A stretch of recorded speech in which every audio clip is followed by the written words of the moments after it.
प्रिय छात्रों, आज आप लोगों को वर्णों के उच्चारण स्थान के बारे में बताया जाएगा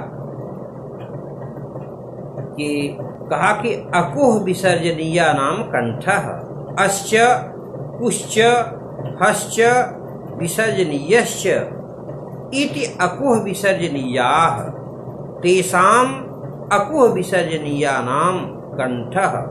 अर्थात 18 प्रकार के आकार, कवर्ग, हकार और विसर्ग का उच्चारण स्थान कंठ होता है। फिर कहा इच यशानाम तालु इश्च चुश्च यश्च सश्च इति इच यशाः तेषाम इच यशानाम तालु। 18 प्रकार के इकार, चवर्ग, यकार और शकार का उच्चारण स्थान तालु होता है। फिर कहा ऋतु रसाणाम मूर्धा ऋश्च टुश्च रश्च सश्च इति ऋतु रसाः तेषाम ऋतु रसाणाम मूर्धा। कहा कि 18 प्रकार के ऋकार, टवर्ग, रेफ और शकार का उच्चारण स्थान मूर्धा होता है। लृतुलसानाम दंताः लृश्च तुश्च लश्च सश्च इति लृतुलसाः तेषाम लृतुलसानाम दंतश्च दंतश्च दंतश्च इति दंताः। 12 प्रकार के लृकार, तवर्ग, लकार और सकार का उच्चारण स्थान दंत होता है।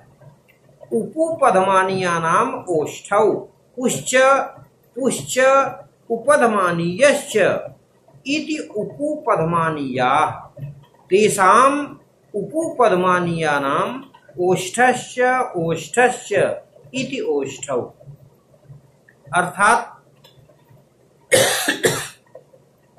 18 प्रकार के उकार, पवर्ग और उपधमानीय का उच्चारण स्थान ओष्ठ होता है। जब किसी स्वर के बाद पकार या फकार का उच्चारण होता है तो उसे उपधमानीय कहते हैं। फिर कहा यम गणना नाम नासिका च का यम गण का उच्चारण स्थान क्या होता है? नासिका। ए दैतोह कंठ तालु एच ऐच इति ए दैत तयोह ए दैतोह कंठस्य तालुष्य इति कंठ तालु। ए और ऐ का उच्चारण स्थान कंठ और तालु होता है। ओदौतोह कंठोष्ठम ओच्च औच्च इति ओदौत तयोह ओदौतोह कंठस्य ओष्ठस्य इति कंठोष्ठम। ओ और औ का उच्चारण स्थान कंठ और ओष्ठ होता है। वकारस्य दंत्योष्ठम वकार का उच्चारण स्थान दंत्य और ओष्ठ होता है। फिर कहा जिह्वामूलीयस्य जिह्वामूलम जिह्वामूलीय का उच्चारण स्थान जिह्वामूल होता है। नासिका अनुस्वारस्य अनुस्वार का उच्चारण स्थान नासिका होता है। इसके बाद इन्होंने प्रयत्न के बारे में बताया। कहा कि यत्नो द्विधा, यत्न 2 प्रकार के होते हैं। यत्न माने कोशिश। कहा कि यत्नो द्विधा, यत्न 2 प्रकार के होते हैं। आभ्यंतरो बाह्यश्च आभ्यंतर प्रयत्न और बाह्य प्रयत्न। फिर कहा आद्यः पंचधा आभ्यंतर प्रयत्न 5 प्रकार के होते हैं। स्पृष्ट, ईषद स्पृष्ट, ईषद विवृत, विवृत संवृत भेदात। स्पृष्ट, ईषद स्पृष्ट, ईषद विवृत, विवृत और संवृत के भेद से। फिर कहा कि तत्र स्पृष्टम प्रयत्नम स्पर्शानाम। स्पृष्ट प्रयत्न तो स्पर्श वर्णों का होता है। स्पर्श वर्ण कौन से हैं? क से लेकर म तक के वर्ण स्पृष्ट यत्न के अंतर्गत आएंगे।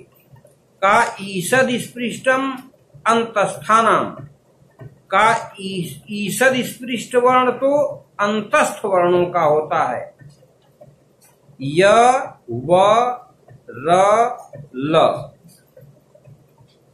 फिर कहा कि ईषद विवृतम, फिर कहा कि ईषद विवृतम ऊष्माणः। ईषद विवृत जो है वो ऊष्म वर्णों का होता, श ख स ह। फिर कहा कि ह्रस्वस्य अवर्णस्य प्रयोगे संवृतम। ह्रस्व अवर्ण के प्रयोग में संवृत यत्न होता है। फिर कहा कि प्रक्रिया दशायाम तो कहा कि विवृतम स्वराणाम। विवृत यत्न क्या है? विवृत यत्न के अंतर्गत सभी स्वर आते हैं। फिर कहा ह्रस्वस्य अवर्णस्य प्रयोगे संवृतम। ह्रस्व अवर्ण के प्रयोग में तो संवृत यत्न होता है, लेकिन प्रक्रिया दशायाम तो विवृत में हो। प्रक्रिया की दशा में जब उसका प्रयोग करने लगते हैं तो वो भी विवृत हो जाता है। फिर इसके बाद बाह्य प्रयत्नों के बारे में इन्होंने बताया कि बाह्य प्रयत्नस्तु एकादशधा। बाह्य प्रयत्न तो 11 प्रकार का होता है। इसके बारे में हम आपको कल प्रकाश डालेंगे।